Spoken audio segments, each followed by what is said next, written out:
사도행전 2장 1절에서 4절까지의 말씀을 중심으로 성령 강림절의 의미라는 제목으로 함께 말씀을 나누시겠습니다.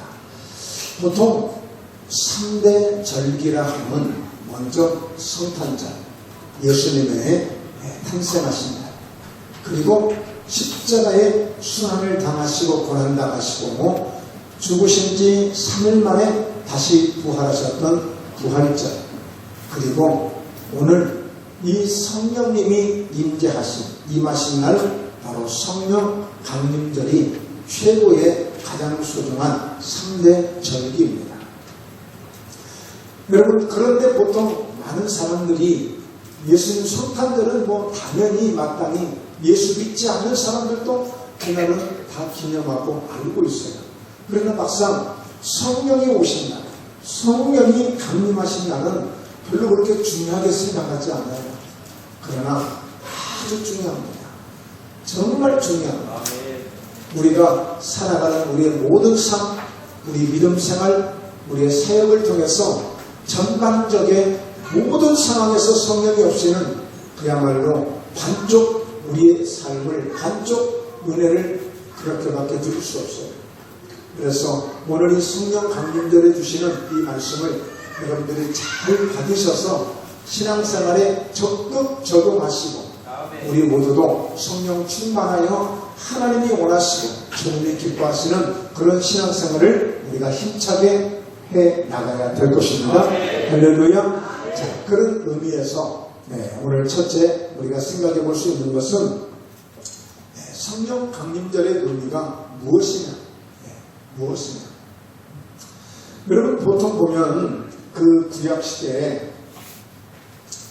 구약시대에도 이제 성경 구약에도 절기가 있거든요. 그런데 보통 이제 보리나 밀 이런 곡물 농사를 한단 말이에요. 그래서 첫 열매가 열리면 초실절이라 해서 하나님 앞에 예배를 드리는, 절기를 지키는, 영광을 돌리는 절기가 있어요. 그리고 나서 이제 첫 열매를 넣고 7주간이 지나가는 동안 7주 동안에 곡식을 추수하는 거예요. 7주 동안 모으는 거예요. 7주 동안. 그리고 그 끝난 그 다음 달이 바로 77절, 오순절, 맥주절 그렇게 부르기도 하고 그 절기를 지키는 거예요.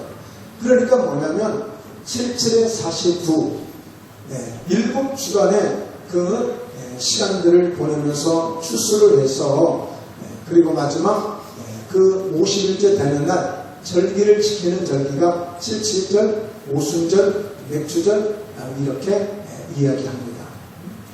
바로 그것은 어떤 의미를 주냐면 보통 이 오순절 성령 강림의 아주 중요한 사건 중에 우리가 영적으로 믿음으로 우리가 돌아볼 수 있는 것은 구약의 곡식 추수가 상징했던 바로 회개한 영혼의 추수예요.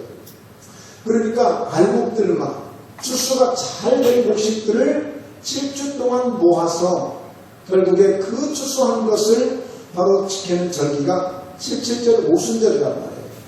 자, 그러니까 곧 회개한 성도의 천국 구원과 구원받은 영혼의 풍요한 생활 및 영혼의 평안을 실현할 것을 약속하고 있는 절기예요. 다시 말씀드릴까요? 오늘 농사를 냈는데 7주 동안 했어요. 7주 동안. 그런데 그때 추수한 모든 곡식들이 무엇을 의미하느냐? 마지막 50일째 77절로 오순절로 하나님 앞에 영광을 돌리는 것은 그동안 추수해서 알알이 얻어진 그런 알목들로 하나님께 영광을 돌리듯이 결국에 우리도 오늘 구원받은 성도들, 은혜받은 성도들이 함께 천국에 대한 구원에 대한 확신을 가지고 영광을 돌리는 그런 의미로, 그런 마음으로, 그런 자세로 오늘 이 성령 강림절 이 예배에 오순절 날에 드려지는 이 예배를 드려야 한다는 것입니다.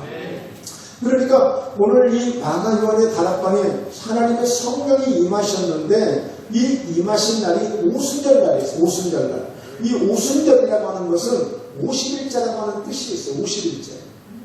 그러니까 예수님이 십자가 위에서 죽으시고 그리고 부활하셨어요. 죽으시고 부활하셨어요. 그런데 그 부활이 부활하신 이후에 50일째 되는 날이 바로 오순절이에요. 그러니까 예수님이 부활하시고 40일 동안을 두루 행하시면서 마지막 부활 사역을 감당하셨죠. 그리고 예수님이 하늘로 승천하셨는데 이후에 열흘 후에 딱 50일째 되는 날 오순절 날에 이 성령이 임하신 거예요. 그러니까 오순절이라고 하는 뜻은 50일째라고 하는 의미가 있습니다.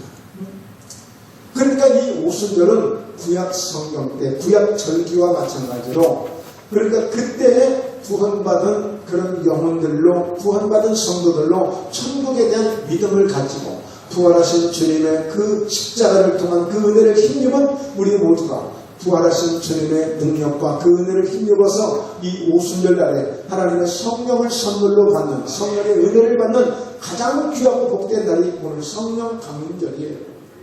굉장히 중요한 날이에요. 자, 그래서 이미 구약 성경에 그렇게 말씀하고 있어요. 안식일 이튿날 곧 너희가 요제로 곡식단을 가져온 날부터 세워서 7 안식일의 수요를 채우고 그러니까 첫 열매를 얻은 너희가 요제로 곡식단을 가져온 날부터 요제는 뭐냐면 그 곡식단을 흔들면서 하나님이 첫 열매를 주시고 수확을 거두게 하신 하나님의 은혜를 감사해서 흔들며 하나님께 제사를 예배를 드리는 것이 요제예요. 자, 이 7 안식일의 수요를 채우고 7 안식일 이튿날까지 합하여 50일을 계수하여 새 소제를 여호와께 드리되 새 소제가 뭐겠어요? 다시 제물을 준비해서 이제 오순절 바로 칠칠절 그 절기를 하나님 앞에 예배로 영광을 돌리는 거예요. 그러니까 우리가 추수감사절도 예배를 드립니다만 여러분 하나님 앞에 이 모든 것이 우리는 먹든지 마시든지 무엇을 하든지 하나님의 영광을 위해서 살아가야 되기 때문에 오늘 예배는 필수적으로 예배를 떠나서 우리는 살 수 없는 거예요. 하나님은 가장 소중하게 여기는 것이 예배입니다. 예배. 이 예배를 통해서 하나님을 만나주시죠. 예배를 통해서 우리 죄가 주님께로부터 용서받는 그런 기회를 얻을 수 있죠. 또 회복되는 것도 예배를 통해서 얻을 수가 있는 것이기 때문에 이렇게 예배가 중요한 것입니다. 자, 그래서 두 번째 우리는 성령에 대해서 이해를 해야 돼요. 도대체 성령이 뭐냐? 하여튼 목사님들은 강단에만 쓰면 설교만 하면 성령 받아라 성령 충만 받아라 그러는데 여러분 이 성령을 좀 알아야 돼요. 성령을 자 요한복음 4장 23절에 아버지께 참되게 예배하는 자들은 영과 진리로 예배할 때가 오나니 곧 이때라. 아버지께서는 자기에게 이렇게 예배하는 자들을 찾으시나 하나님은 예배하는 자들을 찾으시는데 그렇다고 해서 예배 드린다고 해서 누구를 찾는다고요? 영과 진리로 예배할 때가 온다고 했어요. 오늘 여러분들이 어떤 마음으로 지금 예배를 드리고 있습니까? 어떤 중심을 가지시고 영으로 예배한다는 말을 이해할 수 있겠느냐고요. 영과 진리로 예배하라고 그랬잖아요. 영과 진리로. 영으로 예배를 해야 돼요. 영으로. 그럼 어떻게 도대체 해야 되는 거예요? 어떻게 영으로 해야 되는 거예요? 영을 가지고 다닐 수 있는 거야? 영이 내 눈에 보이는 거야? 영을 내 손에 쥘 수 있는 거야? 영과 진리로 예배할 때가 온다고 그랬어요.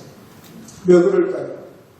24절에 하나님은 영이시다.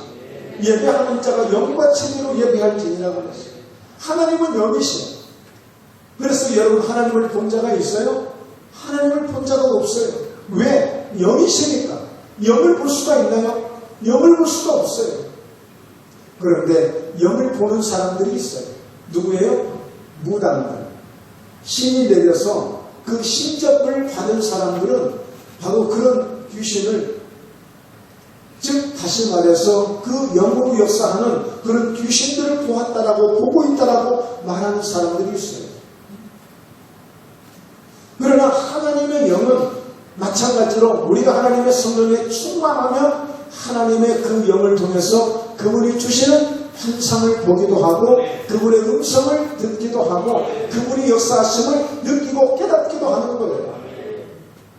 그러니까 영으로 예배한다는 것은 오늘 우리가 하나님 앞에 영적인 영이신 하나님 앞에 우리가 그 성령님을 통해서 성령의 은혜를 힘입어서 나아가는 것을 영으로 예배하는 것입니다. 내 정성도 좋고 내 노력도 좋지만 오늘 이 성령을 통해서 이 영을 통해서 예배하는 거예요. 누가요? 예수님이 이것을 강조하시는 거예요.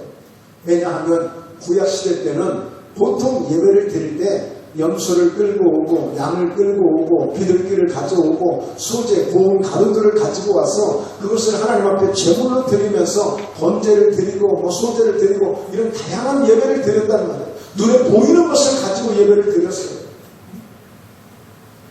그러나 이제 우리는 믿음을 가지고 예배를 드려야 되는데 어떤 믿음?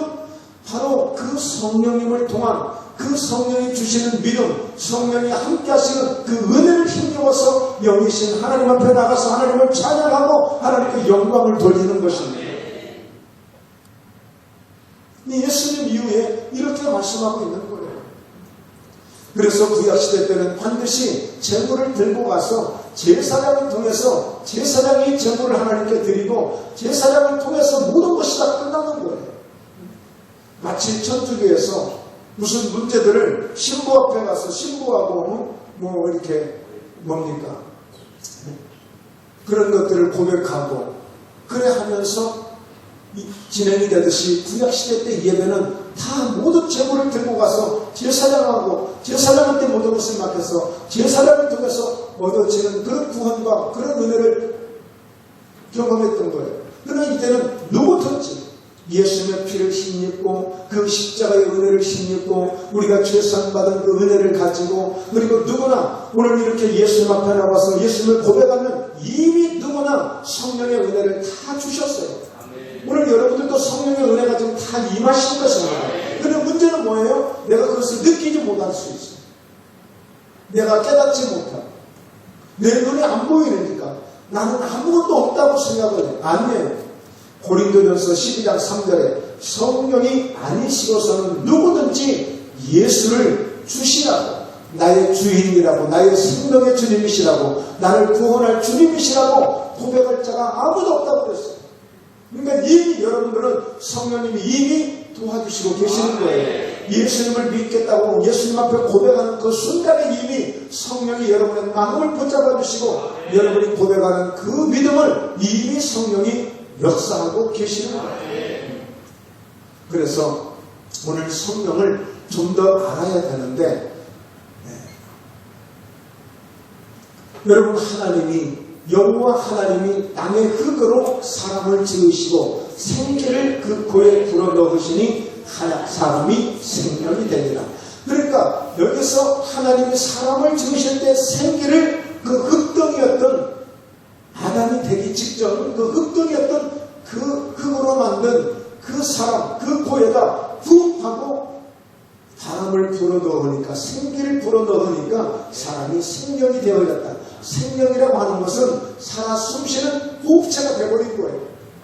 흙덩이였는데 하나님이 그 코에다가 푹 하고 생기를 불어넣으셨더니 그 흙덩이가 움직이는 산자가 되어진 사람이 되어진 거예요. 예를 들어서 이 꽃이 좋아야 좋아. 사람이 그냥 만든 거야 손으로. 그런데 여기에다가 뭔가를 딱 주입을 했더니 갑자기 꽃이 움직이고 생기를 발랄하게 꽃이 움직일 수 있단 말이에요. 여러분 상상이 갑니까? 흙덩이였던 아담이 생기를 하나님의 생기를 자 그런데 여기서 이 생기가 뭐냐? 바로 하나님의 영이에요. 영. 우리가 얘기했던 하나님의 영이시라고 하는 같은 말이에요.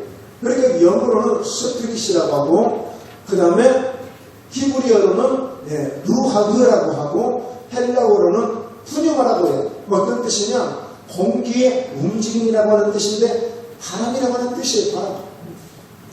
그러니까 오늘 하나님이 그 흙덩이였던 그 아담에게 후하고 불어넣으신 것은 무엇을?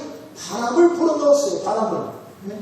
바람을 불어넣었는데 그 하나님의 바람 속에는 하나님의 그 속속에는 뭐가 있다? 생기가 있어. 생기가 있다는 것은 무엇이에요? 영이 있어. 하나님의 영이 들어가는 거예요. 그러니까 그 흙덩이 속에 하나님의 영이 들어가니까 생명이 되어지고, 그래서 사람이 하나님의 영이 떠나면 그 사람은 죽은 사람이에요.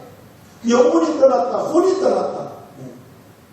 그 사람이 죽은 거예요. 그리고 성경은 말씀하죠. 육체는 흙덩이에 불과한 것이기 때문에 흙으로 돌아갈지니라. 그래서 여러분, 우리가 구원을 받고 우리가 천국에 간다라고 하는 것은 우리의 영이 천국을 가는 거예요. 우리 육체가, 우리 육체는 흙으로 다시 돌아갈지라도 우리의 영은 구원을 받는 하나님의 영으로 이와 같이 선택을 받는 거예요. 자, 그래서 오늘 우리는 이런 성령에 대한 이 부분을 좀 이해를 해야 됩니다. 그리고 중요한 것은 예수님께서 이 성령에 대해서 많은 약속의 말씀을 주셨어요. 약속의 말씀을 주셨는데, 자, 이 말씀을 이제 보면 성령에 대해서 좀 이해가 되실 거예요. 자, 요한복음 14장 16절 함께 있습니다. 내가 아버지께 구하겠으니 그가 또 다른 보혜사를 너희에게 주사 영원토록 너희와 함께 있게 하리니. 자, 요한복음 14장을 보면 1절부터 어떤 말씀을 하시냐면, 너희는 마음에 근심하지 마라. 아버지를 믿으니 또 나를 믿어라. 내가 일렀지만 너희가 거할 곳이 많아. 내가 아버지께로 가면 반드시 오늘 거할 처소를 다 준비해 놓고 내가 다시 와서 너희를 나 있는 곳에 함께 영접해서 함께 있게 할 거야. 함께 살게 할 거야. 그건 뭐예요? 예수님께서 하늘에 말하자면 스카이 맨션을 만들어 놓고 우리 각자가 거처할 처소를 준비해 놓고 다시 우리를 데리러 오겠다는 거예요. 제자들을 데리러 오겠다는 거예요. 그러니까 너희 절대 마음에 근심하지 마. 근심하지 마. 그러면서 14장에 쭉 말씀을 주시다가 제자들이 걱정하잖아요. 도대체 어디로 가시려고 합니까? 어디로 가시길래 자꾸 가신다고 합니까? 아마 좀 있으면 알게 될 거야. 내가 곧 길이고 내가 곧 진리고 내가 생명이기 때문에 걱정하지 말고 나만 믿으면 돼. 예수만 믿고 있으면 돼. 자, 그러면서 이제 결국에 이 성령을 보내주시겠다는 거예요. 자, 그런데 내가 아버지께 구하겠으니 그가 또 다른 보혜사, 또 다른이라고 하는 것은 알로스라고 하는 뜻이 있고 보혜사는 파라클레토스라고 하는 뜻이 있는데, 이 또 다른 알로스는 뭐냐? 예수님과 똑같은 분인데 한 분 다른 분을 더 보내주시겠다는 거예요. 뭐 어떻게 보내주신다고요? 다른 보혜사로 보내주시겠다는 거예요. 예수님과 똑같은 분을 보혜사는 어떤 뜻이 있느냐? 곁에 있는 자, 돕는 자, 위로자. 그러니까 도와주기 위해서 지금까지도 예수님이 함께 했지만 내가 떠나가게 되면 다른 나와 똑같은 다른 분이 오시는데 그분은 보혜사로 오십니다. 돕기 위해서 오시는 분이십니다. 근데 그분은 영으로 오시는 분이에요. 나는 육체로 왔지만 또다시 오실 보혜사는 영으로 오실 분이야. 영으로 오실 분이야. 그러니까 예수님과 똑같은 분이 오시는데 예수님은 육체로 오셨지만 다시 오실 보혜사는 영으로 오시는 거예요. 영으로. 여러분, 신천지 이만희가 이 사기를 치는 거 아닙니까? 자기가 자체 보혜사라는 거예요. 하나님이 보내신 보혜사라는 거예요. 예수님을 대신해서 자기가 왔다는 거예요. 그런 사기가 어디 있습니까?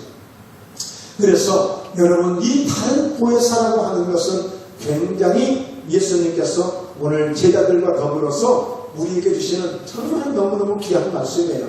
그래서 어떻게 하신다고요? 너희의 주사 영원토록 너희와 함께 있다. 예수님은 오셔서 잠깐 계시다가 가셨지만 다시 내가 보내 아버지께서 보내실 그 다른 보혜사는 영원토록 떠나지 않냐고 함께 있게 할 것이라는 거예요.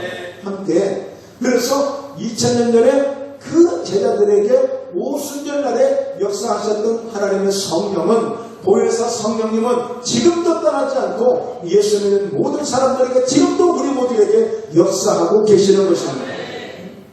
자, 17절을 보면 그는 진리의 영이라 세상 능히 그를 받지 못하나니 이는 그를 보지도 못하고 알지도 못하니라. 그러나 너희는 그를 아나니 그는 너희와 함께 거하시며 또 너희 속에 계시겠습니다. 여러분, 세상 사람들은 아무리 설명을 하고 이야기를 해도 알 수가 없어. 그러나 너희는 알게 될 것이다. 왜? 분명히 예수님은 아버지께로부터 그 보혜사 성령을 다른 보혜사를 반드시 보내주실 것이기 때문에 그러면 그 성령을 받아보면 알겠대. 받으면 알겠대. 네. 그래서 그분이 오시면 너희와 함께 거하시며 또 너희 속에 계시겠으므로 영원토록 우리를 떠나지 않는다고 그랬잖아요. 근데 그분이 어떻게 계신다고요? 늘 함께 계시는 분. 아예 우리 속에 와서 계시겠다고 그랬어. 그래서 고린도전서 3장 16절은 너희가 하나님의 성령인 것과 하나님의 성령이 너희 안에 계시는 것을 알지 못하느냐? 그것도 모르고 너희가 그렇게 있는 거야? 그렇게 신앙생활 하는 거야? 이렇게 말씀하고 있어요. 그러니까 여러분, 오늘 하나님의 성령은 어떻게 하시는 분이시냐? 언제나 나와 함께 하시는 분이시고 내 속에 와 계시는 분이시다. 이렇게 말씀할 수 있어요. 여러분, 그래서 예수님은 그분에게 있는 능력이 그냥 몸에서 그냥 능력이 흘러나오기도 했어. 그리고 몸 가는 자들은 내게로 오면 내가 생수를 주겠다. 너희 배에서 생수의 강이 흘러 넘치게 될 것이다. 바로 그것은 성령을 가리켜 말씀하신 것이라 그랬어요. 여러분, 성령의 은혜를 받게 되어지면 성령의 생수의 강이 그 성령을 받은 믿음의 사람들을 통해서 생수의 강이 흘러나 성령의 은혜가 흘러나오게 되어 있어요. 그런 역사들이 있어요. 이건 다 실제적인 것들입니다. 이건 다 경험할 수 있는 것을 말씀하고 있는 거예요. 그림의 떡처럼 만질 수밖에 없고 볼 수밖에 없는 그게 아니라 실제 모두가 경험할 수 있는 이런 실제적인 말씀을 지금 드리고 있는 거예요. 자, 그런 진리의 영이라고 그랬어요. 진리의 영. 그러니까 뭐냐면 이 하나님의 영은, 하나님의 성령은 진짜 영이라는 거예요. 참된 영이라는 거예요. 많은 신들이 있지만, 수도 없는 신들이 있지만 진짜 신. 어저께요, 송가인이 엄마가 서울에 있는 LG 무슨 그 아트센터라는 곳에서 말하자면 실긴 구슬했어. 무슨 구슬해야 되냐? 코로나19 올라가라 떠나가라 그런 구슬했단 말이에요. 그런데 그 송가인이 그 엄마가 구슬할 때 자기 힘으로 하나요? 귀신을 불러서 하는 거예요. 귀신의 힘으로 하는 거예요. 그들이 부르는 영이 있어. 그들이 부르는 영이 있단 말이에요. 여러분, 우리도 귀신을 우리가 우리 눈으로 볼 수 없는 거예요. 왜? 영체니까. 우리는 3차원의 세계에 머물고 있지만 영적인 세계는 벌써 4차원의 세계예요.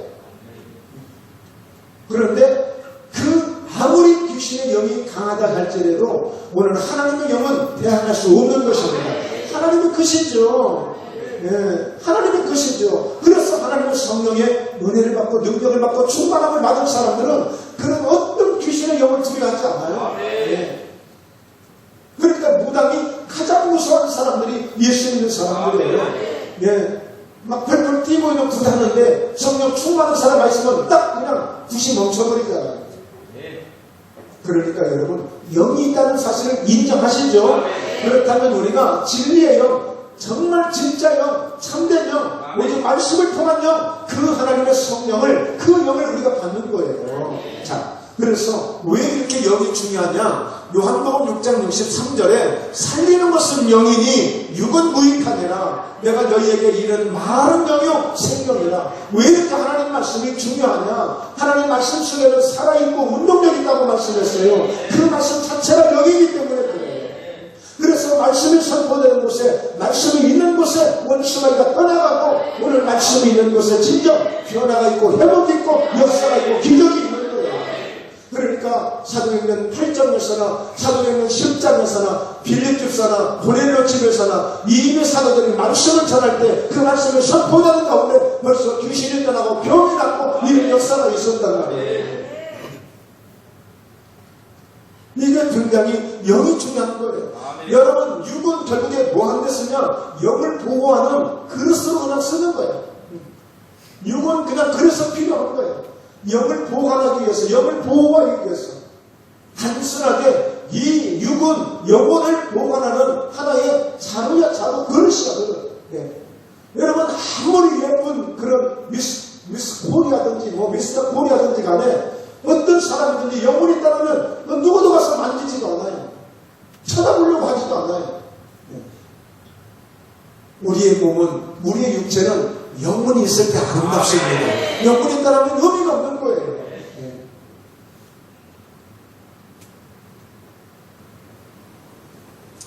요한복음 14장 18절 내가 너희를 부하와 같이 버리지 아니하고 너희에게로 오리라. 여러분 성령 충만을 받고 성령 은혜를 받으면 여러분 정말 성령에 충만한 사람들은 외롭지가 않아요. 고독하지가 않아요. 두렵지가 않아요.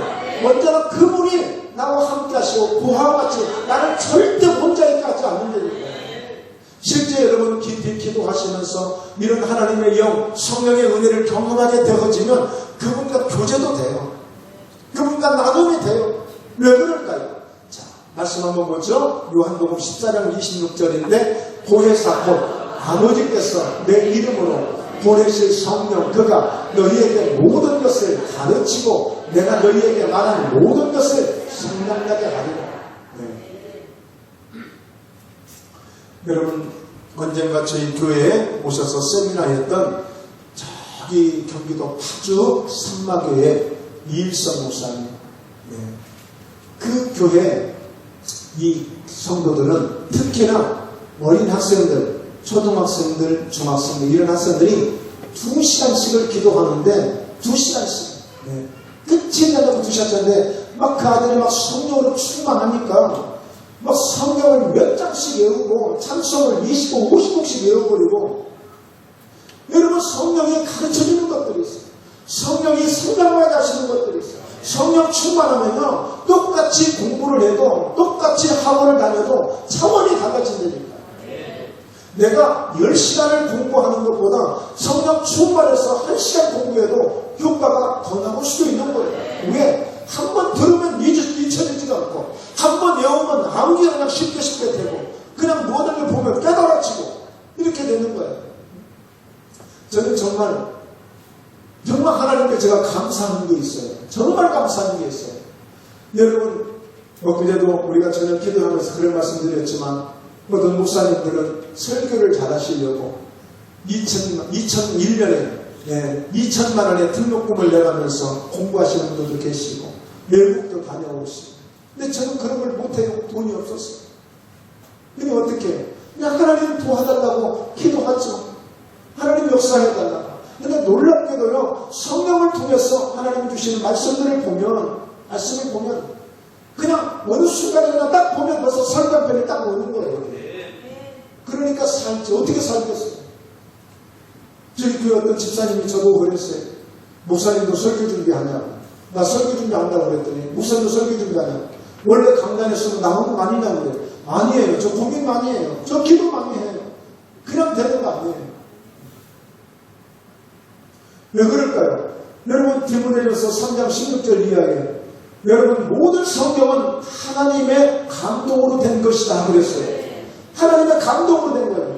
즉 여러분 모든 성경 창세기 1장에서 요한계시록 22장까지 하나님의 감동으로 되어진 하나님의 영으로 되어진 말씀이기 때문에 여러분 성령을 통해서 이 말씀을 볼 때 깨달아지는 은혜가 있어요. 이해가 되는 은혜가 있어요. 능력이 오는 역사가 있어요.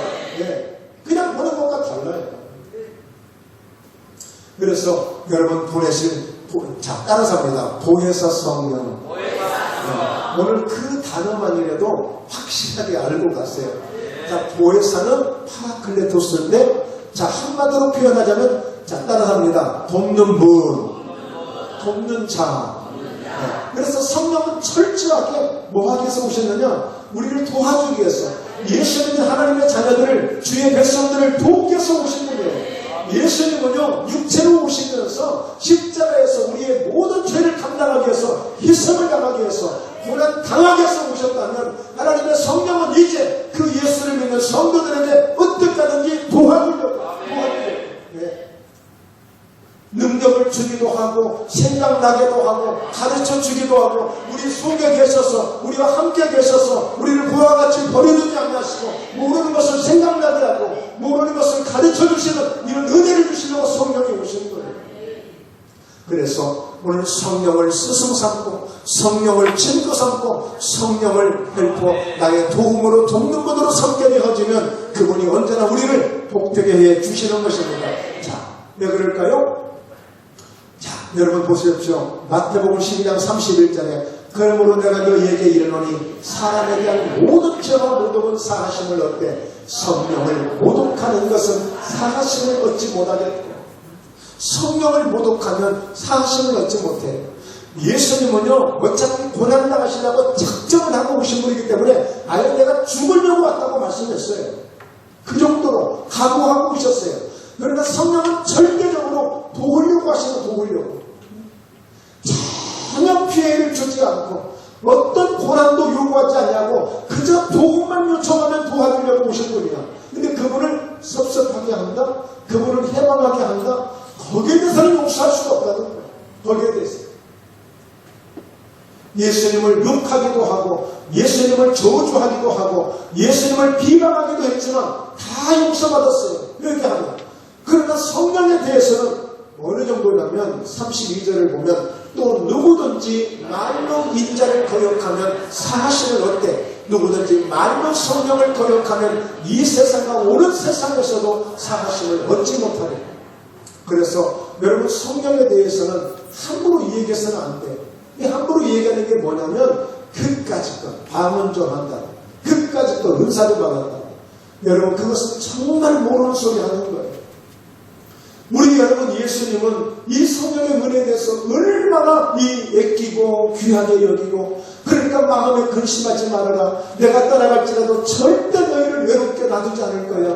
네? 놔두지 않을 거야. 그래서 여러분 이 성령에 대한 이 은혜를 우리가 사모하셔야 돼요. 저는 생각합니다. 정말 가장 강력한 교회는 어떤 교회냐? 성령으로 충만한 교회라고 믿습니다. 가장 두려운 교회가 어떤 교회냐? 성령으로 충만한 교회예요. 성령으로 충만한 교회를 함부로 건드릴 수 없어요. 성령 충만한 성도를 함부로 건드릴 수 없어요. 성령이 늘 보호해 주시고 지켜주시기 때문에. 네. 누가복음 12장 49절에 내가 불을 땅에 던지러 왔노니 이 불이 이미 붙었으면 내가 무엇을 원하냐. 예수님이 직접 하시는 말씀이거든요. 내가 온 목적이 있는데 몇 가지 목적이 있습니다. 그 가운데 하나, 내가 불을 땅에 던지러 왔다는 거예요. 이 불이 무슨 불이에요? 말씀의 불이에요. 성령의 불이에요. 네, 하나님의 불을 던지러 오셨다는 거예요. 자, 그런데 이 불이 이미 붙었으면 내가 무엇을 더 원하냐. 여러분 성령 충만 받으면, 성령의 불을 받으면 원할 게 없어. 원할 게 없어. 왜요? 여러분 불은 스스로 움직이는 능력이 있잖아요. 불은 스스로 온 산을 태울 힘이 있잖아요. 그러니까 여러분 불을 가진 성도는요, 가만두어도요 혼자 다 책임져요. 불이 있는 성도는. 불이 없는 사람들은 몇 명 모여봐도 사람이 많이 모여도 말만 많지 아무 역사도 없어. 그러나 불이 있는 사람은 난 한 사람만 있어도 싹 다 한다니까요. 그러니까 내가 무엇을 더 원하냐? 원할 필요가 없어요. 여러분 예수님께서 계시는 동안에 제자들을 그렇게 가르치고 그렇게 올려시고 많은 것을 보여주어도 이건 생뚱생뚱 아무것도 못해. 근데 그들이 성령의 불을 받으니까 예수님 떠나시고 예수님 안 계셔도요 어마어마한 역사를 감당해버리잖아요. 이게 불이에요. 이게 불. 그래서 50절에 나는 받을 세례가 있으니 그것이 이루어지기까지 나의 답답함이 어떠하겠느냐. 나는 받을 세례가 있다. 내가 불을 던지러 왔어. 이 불을 지금 던지러 왔으니 이 불을 받아야 되는데 제자들이 관심이 없어. 왜? 예수님이 어떻게 하든지 빨리 왕이 돼가지고 나 장관 한 자리 해야 되는데, 나 부장 한 자리 해야 되는데, 나 뭔가 좋은 자리 하나, 그런 데만 관심이 있지.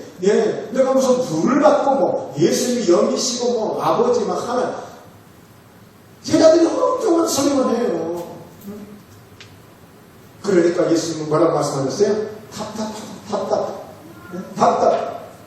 예수님하고 함께 3년만 동안 같이 다니고 그 많은 기적을 보이고 그 많은 은혜를 끼치지만 이게 변화가 안 되는 거예요. 알 수가 없어요. 알 수가 없어요. 답답한 거예요. 예수님이 오늘 답답하게 생각하는 그런 교회가 되면 안 됩니다.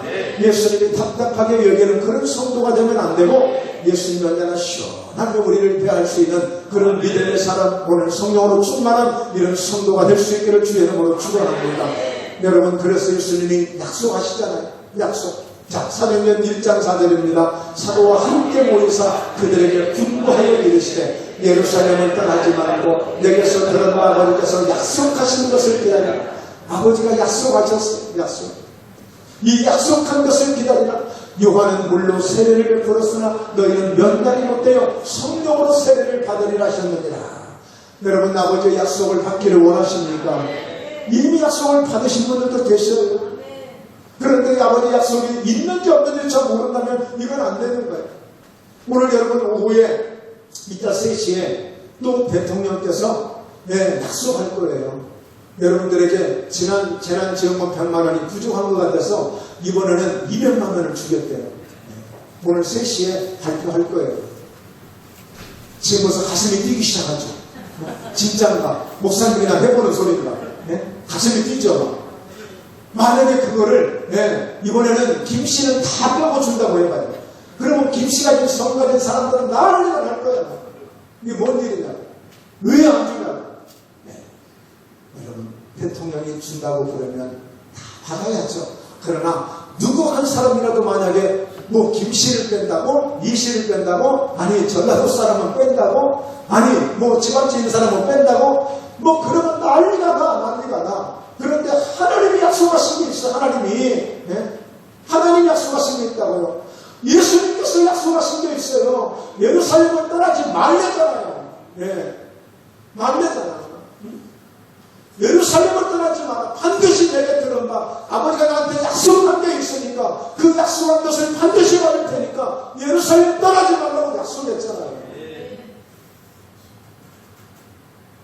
명단이 못돼서 세례 받을 거다. 그러니까 어떻게 했어요?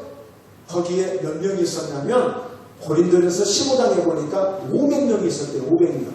예수님이 지금 막 승천 하늘로 가시기 직전에 지금 거기 모여있는 사람들이 500명 있어요. 500명.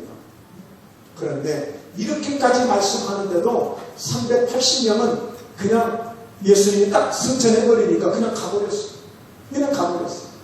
또 속았네. 저번에도 뭐 그냥 마치 왕이 될 것처럼 하더니 십자가에서 죽더니 이번에는 또 그냥 뻥 맞히고 또 어디로 가셔버렸네. 아이고 뭘 기다려? 그래가지고 120명만 이 약속을 붙들고 가서 뭐 했어요? 그들이 어머니 마리아와 예수와 더불어서 마음을 다쳐서 오로지 기도에 힘을 쓴 거예요. 그 약속을 받으면 그런데 그 약속을 받게 되면 어떤 역사가 있다고요? 오직 성령이 너희에게 임하시고 성령으로 세례를 받게 되면 너희가 권능을 받고 예루살렘과 온 유대와 사마리아 땅까지 이르러 내 증인이 되리라 하십니다. 자, 따라서 합니다. 권능을 받고 보통 여러분 자격증 하나만 따도 그거 가지고 평생 먹고 살 수도 있어요. 자격증 하나. 그런데 이 권능은 하나님이 주시는 권능이에요. 권세와 능력이에요. 이 권능을 제대로만 받으면 여러분 베드로가 어떤 사람이 되어진 것을 아실 거예요. 바울이 어떤 사람이 되어진 것을 아실 거예요. 여러분 이 성령을 통해서 주시는 권능이에요. 특별히 이 권능을 받을 때에 목사님들에게만 권능을 주시는 것이 아니라 오늘 장로님들에게만 주시는 것이 아니라 오늘 이 약속을 믿고 아버지께서 약속하신 것을 주실 것이라는 것을 믿고 이 권능을 받고자 오늘 기도에 힘을 쓸 때에 오늘 이 권능을 받은 은혜가 있기를 주의 이름으로 축원합니다.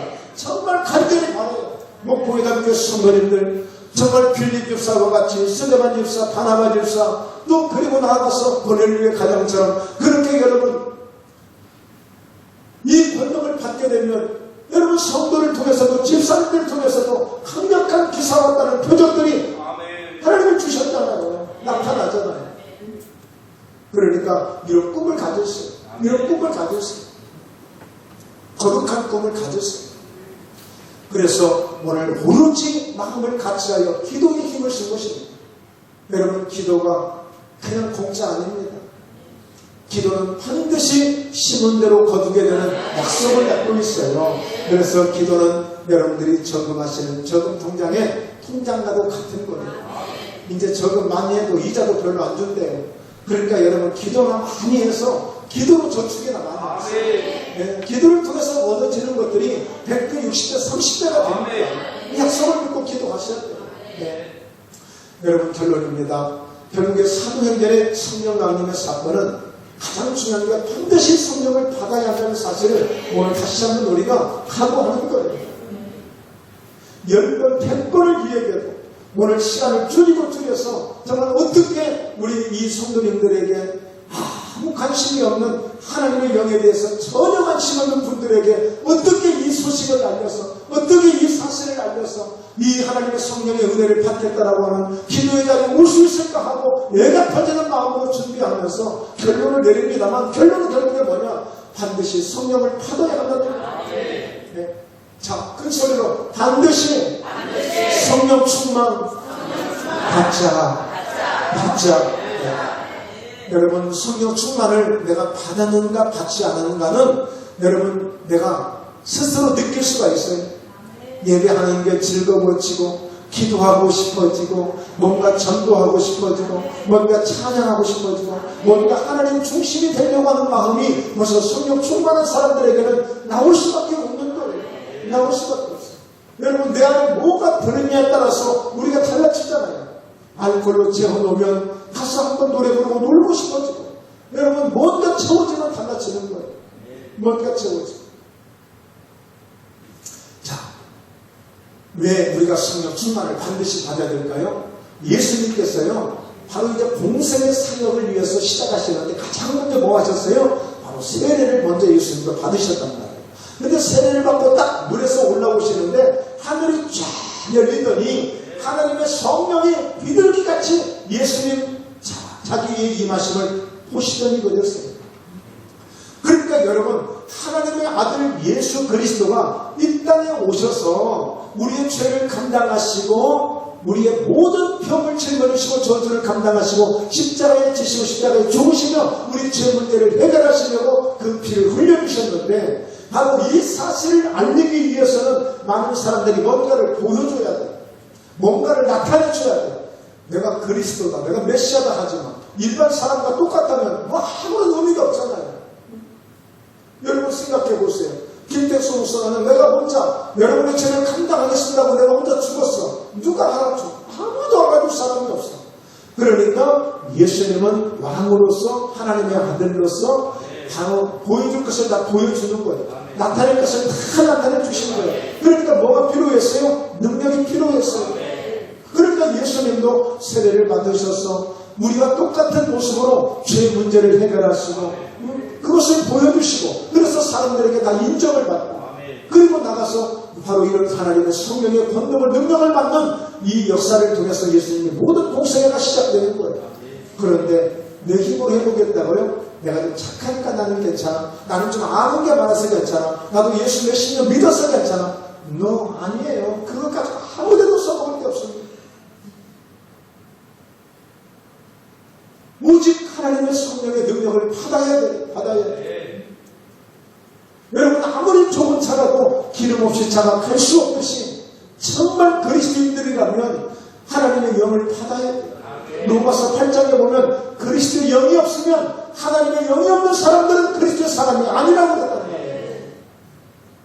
우리가 그런 것들을 무섭게 생각하고 충격적으로 생각하고 하나님의 성령 충만을 받는 일에 집중해야 됩니다.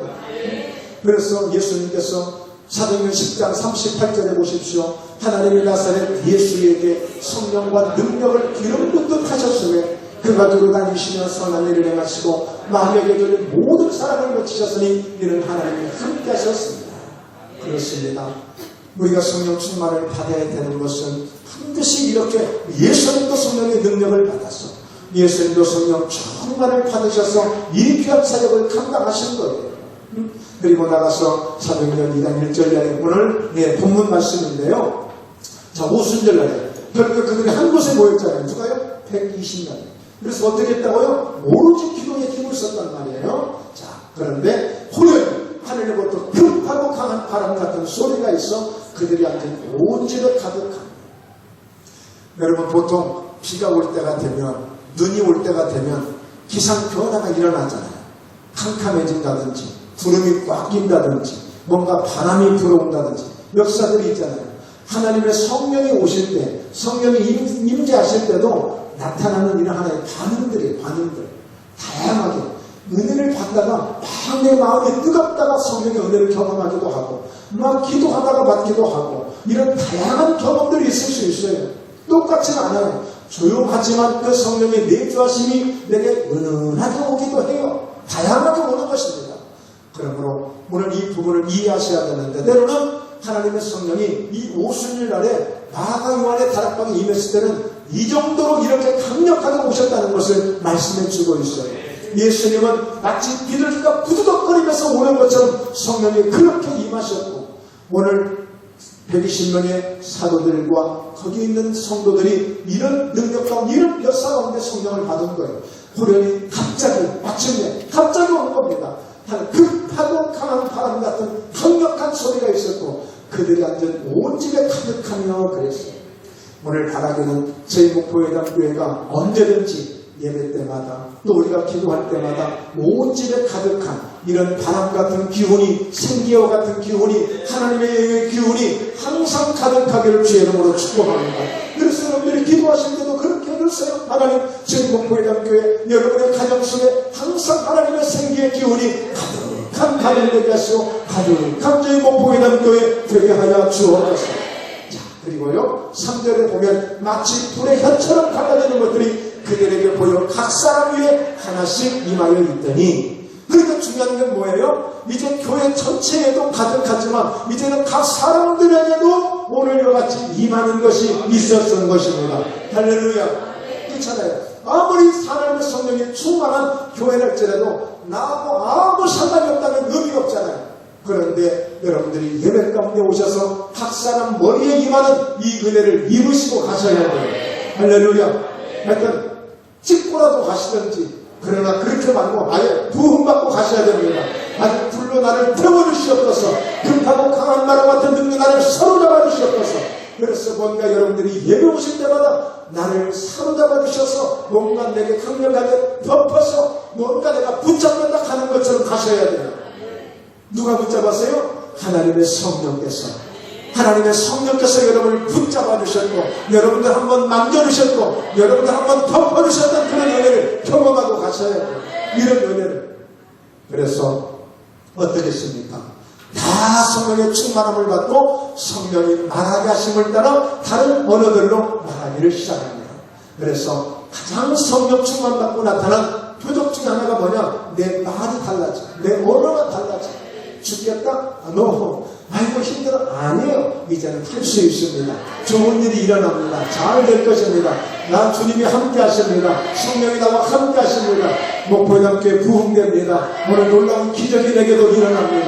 말이 달랐어요. 이게 성령의 역사예요. 정말 여러분 여러 시간들을 나누어서 이 은혜를 나눠도 부족합니다. 그러나 오늘 이 성령 강림주의를 통해서 이 성령에 대한 말씀을 증거했기 때문에 오늘 중요한 것은 성령이 이렇게 중요한 거예요. 이렇게 중요한 거예요. 그래서 여러분 바울을 보더라도 베드로를 보더라도 얼마나 그 사람들이 무지했습니까? 그리고 얼마나 그들이 많았겠고 정말 아무것도 몰랐잖아요.